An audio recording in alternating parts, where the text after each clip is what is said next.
Now we're going to talk about the next category, which is new construction over $10 million. The Dick's Sporting Goods headquarters, done by Mascaro Construction. Why don't we start off with the Dick's Sporting Goods headquarters, which was just a beautiful building, I found. And the stone and timber interior finishes and details throughout give the building sort of a character of a mountain lodge. But at the same time, it has all the conveniences of a modern office. It's really a great space. It's huge. What did you think, Jeff? Bill, I agree. What a great place to work. It was, there were just all the amenities that an employee would look for. Just a lot of service, the dry cleaner, a grocery store, the climbing wall, just a lot of things. But that presented, I think, a real challenge to the contractor, trying to figure out how do you bring all this together, and how do you build them? How do you make it work? It's quite I'm glad to see that we're moving into this kind of. It's reminded me of it made me think of a Silicon Valley type facility, and glad we have this type of facility in Pittsburgh. That's great. And the setting of the building itself, near the runway of the Greater Pittsburgh Airport, but surrounded by woods, a nice private road. But the exterior of the building with its different brick, different types of stone work, lots of glass, waterfalls, lots of trees, a large walking path. I believe it's around a mile long. But, throughout the site was very unique.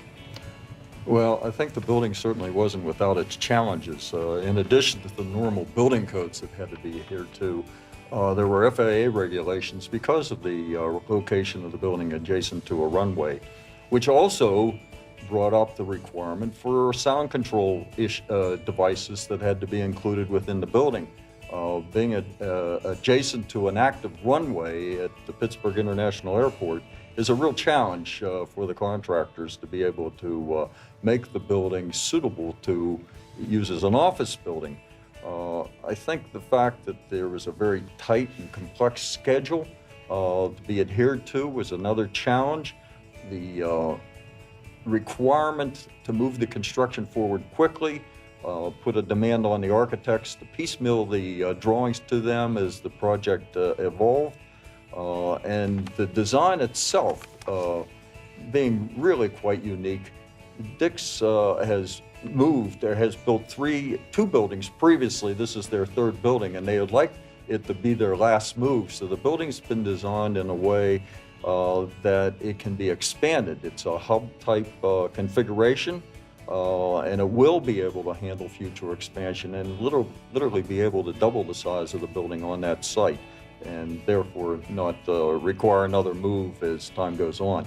And the design also, it very much encourages employee interaction. That is something that was so evident as we walked through the building. You're right, George. This was a great project, and incidentally, the building received LEED certification, and they decided to pursue LEED after 80% of the construction documents were completed. So they accomplished that mission. I'm sure the contractor worked very diligently to acquire that.